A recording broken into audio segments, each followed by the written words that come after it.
સુરેન્દ્રનગર જિલ્લાના 80 શાહુકારોને કારણદર્શક નોટિસ, 15 દિવસમાં ખુલાસો રજૂ ન કરનારના રજિસ્ટ્રેશન રદ થશે.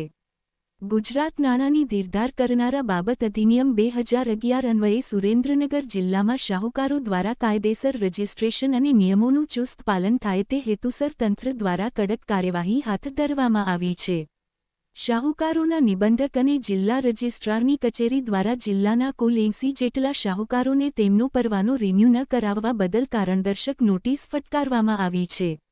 શાહુકારોના નિબંધક અને જિલ્લા રજિસ્ટ્રાર સુશ્રી કોમલ કે. ચૌધરી અને સહકારી અધિકારી ધીરધાર શ્રી નિકુલગીરી એન.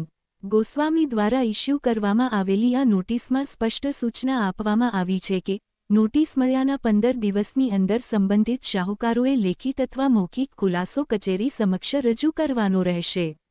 આ સાથે જ ઇકોઓપરેટિવ પોર્ટલ https://ecooperative.gujarat.gov.in પર જરૂરી આધાર પુરાવા સાથે રજિસ્ટ્રેશન તાજું અથવા રિન્યૂ કરવા માટે અરજી કરવાની રહેશે. નિર્ધારિત સમયમર્યાદામાં ખુલાસો કે અરજી રજૂ કરવામાં કસૂર કરનાર શાહુકારો સામે કડક વલણ અપનાવવામાં આવશે.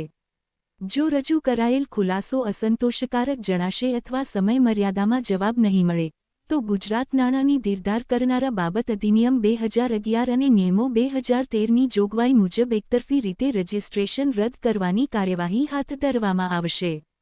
નાણાંની ધીરધારની પ્રવૃત્તિ પારદર્શક અને કાયદેસર રીતે થાય તે માટે સઘન દેખરેખ રાખવામાં આવી રહી છે. તમામ શાહુકારોને કાયદાનું પાલન કરી નિર્ધારિત સમયમાં જરૂરી કાર્યવાહી પૂર્ણ કરવા માટે શાહુકારોના નિબંધક અને જિલ્લા રજિસ્ટ્રાર સહકારી મંડળીઓ, સુરેન્દ્રનગર દ્વારા જણાવાયું છે.